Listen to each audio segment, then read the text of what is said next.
বাংলা সাহিত্যের অপার আনন্দ হলো গল্প, আর এই গল্পের বৈঠকখানা হলো শ্রুতিলিপি। এখানে পাবেন নানান রকম গল্প, উপন্যাস আর রাশি রাশি রহস্য। শুনতে হলে বসে পড়ুন তাড়াতাড়ি। আজ আপনাদের সামনে পরিবেশন করা হলো বিশ্বরূপদের লেখা মার্ডার মিস্ট্রি রক্তে খুনির নাম। তাই চলুন শুরু করা যাক আজকের প্রতিবেদন রক্তে খুনির নাম।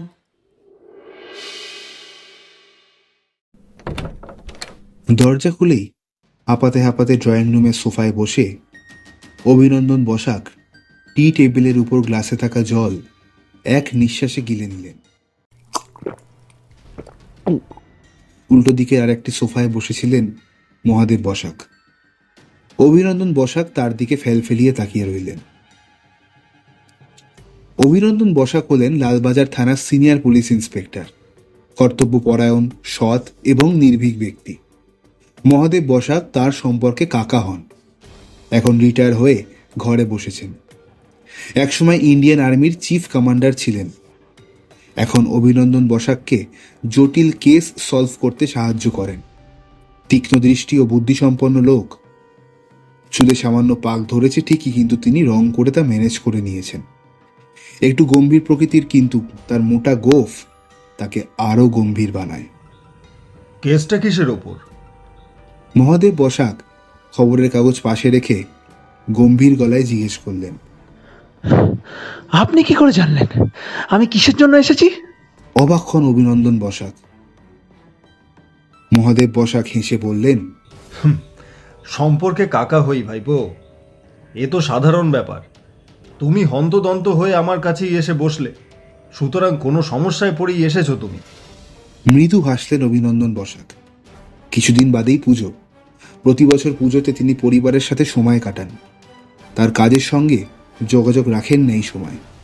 এই কেস যদি না মেটে তাহলে তার ছুটি ক্যান্সেল। একটা দীর্ঘশ্বাস ফেললেন তিনি। বললে না তো, কেসটা কি? খুন। খুন? কে খুন হলেন? ডাক্তার অনুভব দস্তিদার, বছর 35-এর লোক, একা মানুষ। তার বাবা মাও অনেক বছর আগে মারা গেছেন। অনুভব দস্তিদার? অবাক হলেন মহাদেব বসাক। কি করে হলো? পোস্টমর্টম হয়েছে, রিপোর্ট আসতে 2-1 দিন সময় লাগবে, কিন্তু ডাক্তারের অনুমান রক্তগ্রহণকালে ABO এর ইনকনসিস্টেন্সির কারণেই এমন হয়েছে। খুলে বলো আমাকে পুরো ব্যাপারটা। হাসপাতালের স্টাফ ও তার ডাক্তারের বয়ানে জানতে পেরেছি ডক্টর দস্তিদার এই হাসপাতালেই ডাক্তারি করে। তার মৃত্যুর আগের দিন প্রায় মাঝরাতে হাসপাতাল থেকে বাড়ি ফেরার পথে তার গাড়িটি বেসামাল হয়ে সামনের লাইট পোস্টে ধাক্কা মারে। ডক্টর দস্তিদারের পাশের জানলার কাঁচ ভেঙে তার শিরা কেটে যায় এবং প্রচুর ব্লাড লস হয়। ওনাকে ICUতে অ্যাডমিট করা হয়। যদি তিনি সময় মতো রক্ত পেয়ে যেতেন তবে বেঁচে যেতে পারতেন। ওনার blood group O positive. Doctor ICU এর বাইরে রক্তের কথা বলতেই একটা লোক এগিয়ে এসে নাকি বলেছিলেন ওনারও ব্লাড গ্রুপ O পজিটিভ। তারপর তিনি জিজ্ঞেস করলেন, রক্ত যে দিয়েছে তার পরিচয় কি? জানি না, জবাব দিলেন অভিনন্দন বসাক। হোয়াট? কি বলছো ভেবে বলছো তুমি? হ্যাঁ কাকা, কে রক্ত দিয়েছে আর কে রক্ত ডোনারের কাছ থেকে রোগীর দেহে ইনজেক্ট করেছে জানা যায়নি। সিসিটিভিতে কিছু দেখলে? এখানেও কাকা টুইস্ট আছে। শুনলে অবাক হবে, হাসপাতালে CCTV নেই। ওনার ট্রিটমেন্ট কে করছিলেন? ডক্টর অর্ণব কর্মকার, হেমাটোলজিস্ট প্লাস মেডিসিন ডক্টর। উনি রক্ত ট্রান্সপ্লান্টেশন করাননি? না, একজন আর্জেন্ট পেশেন্ট আসায় সে সেখান থেকে চলে যায়। একজনকে বলে যায়, সে আসেও। অনেকক্ষণ কেটে যায়। দরজা ভেঙে ঢোকে হাসপাতালের স্টাফ, ডাক্তার আর পুলিশ। সেখানে দেখতে পায় একটা বেডে ডক্টর দস্তিদার শুয়ে রয়েছেন। তার মুখ বিকৃত, সারা দেহ নিথর এবং শীতল। আর একটা বেড ফাঁকা। ডক্টর দস্তিদার ছাড়া আর কেউ ছিলেন না।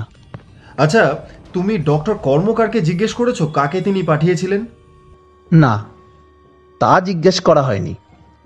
মহাদেব বসাক সোফা ছেড়ে দাঁড়িয়ে তার হাত ঘড়িটা দেখে অভিনন্দন বসাককে বললেন, ফ্রেশ হয়ে নিয়ে পুলিশের ড্রেস চেঞ্জ করে নাও, আমি রেডি হয়ে আসছি। কিছুক্ষণের মধ্যে বেরোবো। অভিনন্দন বসাক কিছু বলার আগে মহাদেব বসাক হনহনিয়ে ঘরের দিকে চলে যায়। কোথায় যাব আমরা? গাড়িতে উঠে জিজ্ঞেস করলেন অভিনন্দন বসাক। হাসপাতালে। বললেন মহাদেব বসাক। আচ্ছা, জিজ্ঞেস করা হয়নি হাসপাতালের নাম কি? ড্রাইভারকে হাসপাতালে যাওয়ার আদেশ নিয়ে অভিনন্দন বসাক বললেন, চলো, ডাক্তার কাদম্বিনী বসু গাঙ্গুলি হাসপাতাল। ডক্টর কর্মকার তার চেম্বারে বসে একটা বই পড়ছিলেন। মাথার মাঝে টাক, দুর্বল চিত্ত ও ভীত, কিন্তু তার ডাক্তারির হাত অত্যন্ত মজবুত। এনার বয়সও ডক্টর অনুভব দস্তিদারের মতো হবে। একজন স্টাফ বয় এসে তাকে খবর দিল তার সাথে নাকি দুজন দেখা করতে এসেছে। তিনি স্টাফ বয়টিকে বললেন, ওনাদের ভিতরে আসতে বলো।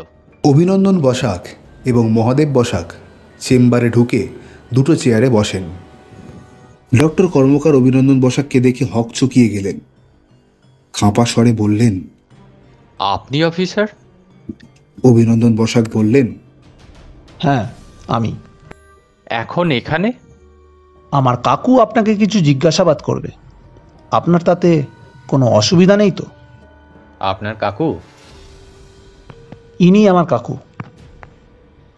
একসময় ইন্ডিয়ান আর্মির চিফ কমান্ডার ছিলেন, এখন রিটায়ার্ড পারসন। আমাকে কেসে হেল্প করেন। ডক্টর কর্মকার মহাদেব বসাককে নমস্কার করলেন। মহাদেব বসাক এতক্ষণ চুপ ছিল। এবার সে ডক্টর কর্মকারকে প্রতি নমস্কার জানিয়ে বললেন, আমার নাম মহাদেব বসাক। ডক্টর কর্মকার বললেন, অর্ণব কর্মকার। আপনাকে একটু বিরক্ত করতে এলাম। ডক্টর অনুভব দস্তিদার খুন নিয়ে দুটো প্রশ্ন করব আর কি। হ্যাঁ, বলুন। যেদিন ডক্টর দস্তিদার গত হলেন সেদিন আপনি কি করছিলেন?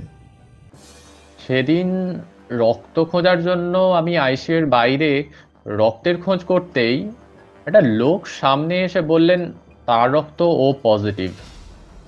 এরপর রক্ত ট্রান্সপ্ল্যান্ট করতে যাব, এমন সময় একজন নার্স খবর দিল একজন সিরিয়াস পেশেন্ট এসেছেন। আমি সেদিকেই গেছিলাম। যাওয়ার আগে একজন জুনিয়র ডক্টরকে অনুভবে রক্ত ট্রান্সপ্ল্যান্ট করতে বলেও গিয়েছিলাম। এসে তো দেখলাম। মহাদেব বসাক তার কথা শেষ হওয়ার আগেই জিজ্ঞেস করলেন, কি হয়েছিল সেই পেশেন্টের? হেমাটিসিস, 1 ঘন্টায় 7 বার বমি হয়েছে। সেই জুনিয়র ডক্টর রক্ত ট্রান্সপ্ল্যান্ট করেননি? না, একটা ডাক্তারের পোশাক এবং মাস্ক পরা লোক নাকি ওকে বলেছিল অন্য ডক্টর তার ব্লাড ট্রান্সপ্ল্যান্ট করতে গেছে, তাকে আর যাওয়ার প্রয়োজন নেই। চেয়ার ছেড়ে উঠে মহাদেব বসাক ডক্টর কর্মকারকে জিজ্ঞেস করলেন, সেই হেমাটিসিসের রোগী এখনো আছেন? হ্যাঁ। Bed number? 121। কোন দিকে সেটা? তেতলার সিঁড়ি দিয়ে উঠে সোজা গিয়ে শেষের আগের ঘরটা। আচ্ছা, এবার উঠছি, আবার বিরক্ত করতে আসতে পারি। ডক্টর কর্মকার কিছু বললেন না। মহাদেব বসাক 121 নম্বর বেডের কাছে গেলেন। সেখানে সত্যিই একজন হেমাটিটিসের পেশেন্ট ছিলেন। বাড়িতে ফিরে এলেন দুজনে। ফেরার রাস্তায় তারা অ্যাক্সিডেন্টের জায়গাটা দেখে এলেন। অ্যাক্সিডেন্টের জায়গাটা সিল করা। জায়গাটার পাশেই বড় কচু গাছের জঙ্গল। সেখানে বিশেষ লোক কেউ ছিল না, শুধু একজন ভিখিরি গোছের লোক বসছিলেন। অভিনন্দন বসাক তার কাকুকে জিজ্ঞেস করলেন, কিছু বুঝলে কাকু? মহাদেব বসাক সেই প্রশ্নের ভ্রুক্ষেপ না করেই বললেন, এসব খুনের রহস্যের প্রধান দিকগুলো হলো কিভাবে খুন হয়েছে, কেন খুন হয়েছে, আর সবচেয়ে বড় প্রশ্ন হলো কে খুন করেছে। এই রহস্যে খুনটা খুব অদ্ভুতভাবে করা হয়েছে। আচ্ছা ভাইপো, তোমার কাকে সন্দেহ হয়? সন্দেহ? আমার সন্দেহ হয় ডক্টর অর্ণব কর্মকারকে। কেন? প্রথমত, উনি একজন সিরিয়াস পেশেন্টকে ছেড়ে দিয়ে অন্য পেশেন্টের কাছে কেন গেলেন? দ্বিতীয়ত, অনুভব দস্তিদার আর ডক্টর কর্মকারের পেশা এক, সুতরাং তাদের মধ্যে কোনো পার্সোনাল কম্পিটিশন থাকতেই পারে। তুমি হসপিটালে কাউকে এই বিষয়ে জিজ্ঞেস করেছো?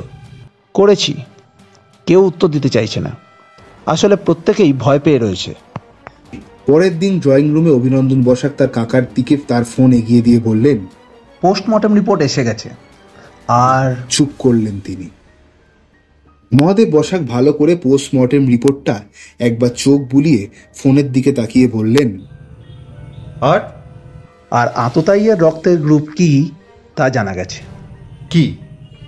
AB positive. মহাদেব বসাকের কপালে বিস্ময়ের রেখা ফুটে উঠল, কিন্তু তিনি মুখে কিছু বললেন না। কিছুক্ষণ চুপ করে থাকার পর মহাদেব বসাক কিছু ভেবে বললেন, সেই দিন রাতে, মানে যেদিন অনুভব দস্তিদারের অ্যাক্সিডেন্ট হলো, সেই দিন ওই গাড়িতে কে কে ছিলেন? ওই দিন গাড়িতে উনি ছাড়া আর কেউ ছিলেন না। গাড়ি উনি ড্রাইভ করছিলেন? বডির পজিশন দেখে তো তাই মনে হয়। শিওর তুমি? হ্যাঁ। হাসপাতালের ডক্টর, নার্স, স্টাফ বয়, প্রত্যেকের রক্তের গ্রুপ আর প্রত্যেকের ওয়ার্কিং আওয়ার্স, কারা ডক্টর দস্তিদারের খুনের দিন এসেছিল, কারা আসেনি, তারা কখন সেই দিন বাড়ি ফিরেছেন, এই সব কিছু একটা তালিকা বানিয়ে নিও। অলরেডি বলে দিয়েছি বানানোর জন্য। খুব ভালো।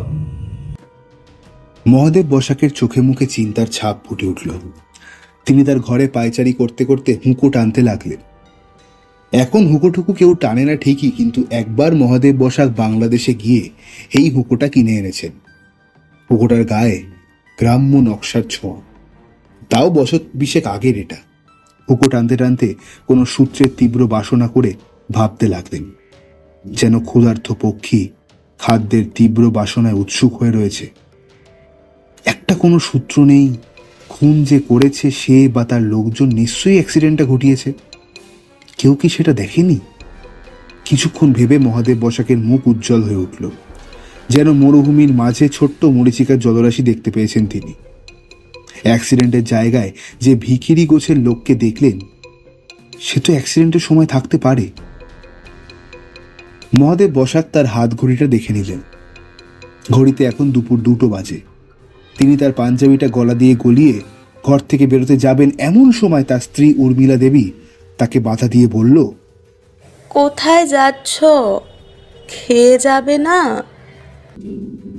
মহাদেব বসাক দ্রুততার সঙ্গে এক মুহূর্তের জন্য মুখ ঘুরিয়ে বললেন, আমি এসে খাবো, তোমরা খেয়ে নিও। উর্মিলা দেবী আর কিছু বলার সুযোগ পেলেন না। কোনো রহস্য চরমে পৌঁছলে এই আর্মি কমান্ডার উত্তেজিত ও বেপরোয়া হয়ে ওঠেন। সারাদিন ঘোরাঘুরি করে প্রায় যখন ঘড়ির কাঁটায় রাত 9:45 বাজে, তখন মহাদেব বসাক বাড়ি ফিরলেন। তিনি একবার উর্মিলা দেবীর দিকে তাকিয়ে দেখলেন, তিনি রেগে আগুন। মহাদেব বসাক হাত মুখ ধুয়ে খাবার টেবিলে বেড়ে রাখা খাবার খেয়ে কোনো কথা না বলে ঘরে চলে এলেন। যতই চিফ কমান্ডার হোক, স্ত্রীর কাছে সকলেই সাবধান ও সতর্কিত হয়েই থাকেন। রাত্রিবেলা 11টা নাগাদ অভিনন্দন বসাক মহাদেব বসাকের আদেশে বানানো তালিকাটি নিয়ে এসেছেন। ভালো করে তালিকাটি দেখলেন তিনি। অভিনন্দন বসাক সবকিছু ডিটেলস বললেন তার কাকাকে। অদ্ভুত বিষয়ে ডাক্তার কাদম্বিনী বসু গাঙ্গুলি হাসপাতালের প্রায় প্রত্যেক স্টাফ, নার্স, ডাক্তারের রক্তের গ্রুপই প্রায় নেগেটিভ। এমনকি rarest blood group AB negative blood গ্রুপের লোকের সংখ্যাও একাধিক। পজিটিভ 1-1 জন আছে, কিন্তু তাদের কেউ AB রক্তধারী নন। সেদিন হাসপাতালের সকলেই সঠিক সময় এসেছিলেন বা বাড়ি ফিরেছিলেন, সুতরাং রিপোর্ট অনুযায়ী কেউ সন্দেহভাজন নন। সব কথা মন দিয়ে শুনে মহাদেব বসাক জিজ্ঞেস করলেন, তুমি কি সকল স্টাফের রক্তের গ্রুপের তালিকা বানিয়েছো? হ্যাঁ। আচ্ছা, কাল বিকেলে ডক্টর কর্মকারের চেম্বারে চলে এসো, সেখানেই আততায়ী থাকবে। কে ডক্টর দস্তিদারের খুনি? একটু বিরক্ত হয়ে মহাদেব বসাক বললেন, আহা, এখন জিজ্ঞেস করো না, বললাম তো কাল জানতে পারবে। আর কিছু বললেন না অভিনন্দন বসাক। পরের দিন থানায় গেলেন না অভিনন্দন বসাক। তিনি খুবই উত্তেজিত। কে সেই খুনি? বিকেলের একটু আগেই তিনি রেডি হয়ে নিলেন। ডক্টর কর্মকারের চেম্বারে পৌঁছে তিনি দেখলেন ইতিমধ্যেই তার কাকা মহাদেব বসাক একটা চেয়ারে বসে আছেন। ডক্টর কর্মকার একটা ডাক্তারির বই নাড়াচাড়া করছেন। তাছাড়া আরো 2 জন লোক বসে রয়েছেন। একজনকে দেখে তার চেনা চেনা লাগছে, বয়স তার কাকারই মতো। আর একজনের পোশাক পুরনো ধরনের। পোশাকে কয়েকটা ছিদ্র দেখে মনে হয় লোকটা নিম্ন শ্রেণীর। প্রথম প্রশ্নটা অভিনন্দন বসাকই করলেন, ডক্টর দস্তিদারকে কে খুন করেছে? মহাদেব বসাক বললেন, খুনি ইহলোক ত্যাগ করেছেন ভাইপো। ডক্টর কর্মকার বিস্ময়ের চোখে বললেন, ইহলোক ত্যাগ করেছেন, কিন্তু খুনি কে? এরপর মহাদেব বসাক কেটে কেটে থেমে থেমে বললেন, ডক্টর অনুভব দস্তিদার। প্রত্যেকেই খুব অবাক হলেন। সবাই একত্রে বলে উঠলেন, কি? শুধু ওই লোকটা শান্ত ও নীরব ছিলেন। প্রথমে ডক্টর কথাটা শুনে অভিনন্দন বসাক ভেবেছিলেন খুনি ডক্টর কর্মকার। তিনি তার দিকে তাকিয়েই দেখছিলেন, কিন্তু তিনি তো তাদের সামনে জ্যান্ত উপস্থিত। বাকি কথাটা শুনে চমকে উঠলেন তিনি। মহাদেব বসাক কিছুক্ষণ থেমে তাদের বিস্ময় চরমে বাড়িয়ে শান্ত ধীর স্বরে শুরু করেন, তাহলে পুরোটা শোনো তোমরা। সবার আগে অ্যাক্সিডেন্টের কথায় আসা যাক। অ্যাক্সিডেন্টের দিন মাঝরাতে গাড়ি ডক্টর দস্তিদার চালাচ্ছিলেন ঠিকই, কিন্তু উনি গাড়িতে একা ছিলেন না, আরেকজন ছিলেন। তিনি ডক্টর দস্তিদারের বিশিষ্ট বন্ধু সুকুমার সেন, পেশায় চাকুরিজীবী, কোনো এক প্রাইভেট কোম্পানির HR। বয়স অনুভব দস্তিদারের থেকে বছর 8 বড় হবেন। গাড়ি চালাতে চালাতে তিনি কথা বলছিলেন সুকুমার বাবুর সঙ্গে। এমন সময় তার ফোন বেজে ওঠে। তিনি ফোন রিসিভ করতে গিয়ে গাড়ি বেসামাল হয়ে পড়ে। তিনি গাড়িটিকে সামলাতে যান, কিন্তু গোদের ওপর বিষ ফোড়ার মতো একটা কুকুর তার সামনে চলে আসে। তিনি কুকুরটিকে বাঁচাতে গিয়ে একটা লাইট পোস্টে মারেন ধাক্কা। অ্যাক্সিডেন্টের পর ডক্টর দস্তিদারের প্রায় কিছুই হয়নি, শুধু হাতে পায়ে সামান্য ছড়ে গিয়েছিল, কিন্তু তার পেছনে বসে থাকা সুকুমার সেন গুরুতরভাবে আহত হয়। কিছুক্ষণ পরে তিনি ইহলোক ত্যাগ করেন। অনুভব দস্তিদার আতঙ্কিত হয়ে যায়। অ্যাক্সিডেন্টটা যেখানে হয়েছে তার পাশেই কচুবনের জঙ্গল, সেখানে সুকুমার সেনের দেহটা ফেলে দেন তিনি। তারপর অভিনন্দন বসাকের দিকে তাকালেন। তোমরা যদি ওই মাঠটা দেখো, তাহলে সেখানে মাটি খুঁড়লে হয়তো সুকুমার বাবুর দেহ দেখতে পারো। কিন্তু আপনি এসব জানলেন কি করে? জিজ্ঞেস করলেন অভিনন্দন বসাক। অ্যাক্সিডেন্টের জায়গায় একজন ভিখারিকে দেখেছিলে না? সেই দিন তাকে জিজ্ঞাসাবাদ করায় সেই সব বলেছেন আমায়। অভিনন্দন বসাকের চোখে এক মুহূর্তের জন্য এক ব্যক্তির মূর্তি ভেসে উঠল। কোকড়ানো চুল, খোঁচা খোঁচা দাড়ি, গায়ে ও পরনে ছেঁড়া নোংরা পোশাক, সামনে একটা ফুটো বাটি। ডক্টর কর্মকার বললেন, তারপর ডক্টর দস্তিদারের অনুশোচনা হয়। এখানে বলে রাখি, ডক্টর দস্তিদারের মতো সুকুমার বাবুও একা। ডক্টর দস্তিদার তার বাড়িতে আগে ভাড়া থাকতো। তার বাবা মা মারা যাওয়ার পর সুকুমারবাবুও পিতৃমাতৃহীন ছেলের দায়িত্ব নেন। তিনি অনুভব দস্তিদারকে ডাক্তারি পড়ান। যে তাকে বিপদের সময় সাহায্য করল, সে তার জন্যই মারা গেলেন। অনুভব দস্তিদার অনুশোচনায় তাই পাশের ভাঙা জানলার কাঁচে তার হাতের শিরা কেটে ফেলেন। এরপর হাসপাতালে তার রক্তের প্রয়োজন হয়।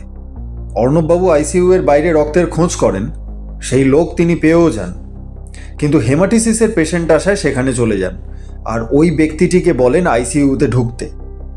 সেখানে তিনি দেখেন অনুভব দস্তিদারের মুখ বিকৃত এবং নিথর দেহ। সেই জন্যই বোধহয় তিনি গা ঢাকা দিয়েছেন। তার কিছুক্ষণ আগেই ঘটনাটা ঘটেছিল, আর তখন রহস্য দৃঢ় করে থামলেন মহাদেব বসাক। তারপর চতুর্থ ব্যক্তির দিকে তাকিয়ে বললেন, কি বিলাস, সেই সময় কি ঘটেছিল সেটা তুমি বলবে না আমিই বলবো? এক মুহূর্ত থেমে আবার বলেন, আগে ওর পরিচয় দিই তোমাদের। ওর নাম বিলাস। ওই হাসপাতালে পার্মানেন্ট ডিউটি করে না, মাঝে মাঝে হাসপাতাল পরিষ্কার করে কিছু আয় হয়। অনুভব দস্তিদার ওকে খুবই ভালোবাসতেন। সেই নিম্ন শ্রেণীর লোকটা এবার বললেন, সেই দিন ডাক্তারবাবু অসুস্থ শুনে আমি তাকে দেখতে গেছিলাম। বাবু দেখলাম শুয়ে রয়েছেন। আমি কাছে যেতেই তিনি কষ্টে কোনো রকমে বললেন তার বুক পকেটে দুটো কাগজ আছে, তার মধ্যে একটা কাগজের নিচে একটা ঠিকানা রয়েছে, সেখানে যেতে। আর বললেন, অভিনন্দন বসাক উত্তেজিত হয়ে বললেন, আর বললেন তার রক্ত আর আমার রক্ত এক, আমার থেকে যেন রক্ত তাকে দিই, না হলে তিনি মরে যাবে। বাবুর কাছে থাকতে থাকতে রক্ত দেওয়া শিখেছিলেন। রক্ত দেওয়ার পর বাবু বললেন আমায় চলে যেতে। আমিও বাবুর কথা মতো চলে আসি সেখান থেকে। তারপরে শুনি। কেঁদে ওঠে বিলাস। চতুর্থ ব্যক্তিটি জিজ্ঞাসু দৃষ্টিতে বিলাসকে প্রশ্ন করলেন, তোমার রক্তের গ্রুপ কি? মহাদেব বসাক দুটো কাগজ অভিনন্দন বসাকের দিকে এগিয়ে দিয়ে বললেন, AB পজিটিভ। অভিনন্দন বসাক সেই দুটো কাগজ ভালো করে দেখলেন। একটা অনুভব দস্তিদারের চিঠি, সেটাতে বাংলায় লেখা মিস্টার পূর্ণেন্দু বাসু, আমার এই উইলটি আমার এই বিশেষ বন্ধু বিলাসকে দিয়ে দেবেন। যদি ওর হয়ে অন্য কেউ উইলটি নিতে আসে তবে যথোপযুক্ত প্রমাণ ছাড়া দেবেন না। ইনি অনুভব দস্তিদার। আর একটাই ইংরেজিতে লেখা কিছু কথা, সেটাই যা লেখা আছে তা বাংলায় অনুবাদ করলে দাঁড়ায় অনেকটা এরকম: আমি ডাক্তার অনুভব দস্তিদার। আমার মৃত্যুর জন্য শুধুমাত্র আমিই দায়ী, অন্য কেউ আমার মৃত্যুর জন্য দায়ী নয়। নিচে ইংলিশে আদ্যাক্ষরে একটা স্বাক্ষর AD। ডক্টর কর্মকার মহাদেব বসাককে জিজ্ঞেস করলেন, আপনি বিলাসকে পেলেন কোথায়? মহাদেব বসাক ওনার দিকে দেখিয়ে বললেন, ও পূর্ণেন্দু বসু। আসলে প্রায় রোজ সন্ধ্যাবেলা আমরা কজন মিলে চায়ের আড্ডার সাথে তাস খেলি, তাই ভাইপো তোমার ওকে দেখে প্রথমে চেনা চেনা ঠেক ছিল। আবার অবাক হন অভিনন্দন বসাক। মনে মনে ভাবেন, তার কাকা তার মনের কথা বুঝে যান কি করে। কালও গেছিলাম, সেখানে কথায় কথায় পূর্ণেন্দু বলল ও অনুভব দস্তিদারের প্রাইভেট লয়ার ছিল, ওই বিলাসের খোঁজ দিয়েছে। মহাদেব বসাক তার বাকি কথা বলে থামলেন। পূর্ণেন্দু বসু বললেন, অনুভব বাবুর সারা জীবনে কেউ ছিল না, ছিল শুধু ওই দাদা, যিনি ওনাকে মানুষ করেছেন। তার কোনো অভাব ছিল না, তিনি বিলাসকে ভালোবাসতেন। তা তো মহাদেব বললই।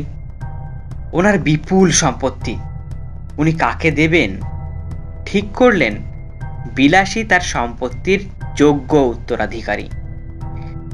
বিলাসের এমনিতেই অভাবের সংসার, রোজ ঠিকমতো খাবারও জোটে না, তাই তিনি তার অবর্তমানে তার স্থাবর অস্থাবর সম্পত্তি বিলাসের নামে করে আমার কাছ থেকে একটা উইল বানিয়েছিলেন। স্বস্তির নিঃশ্বাস ফেললেন অভিনন্দন বসাক। মহাদেব বসাকের দিকে তাকিয়ে একটা কৃতজ্ঞের হাসি হাসলেন।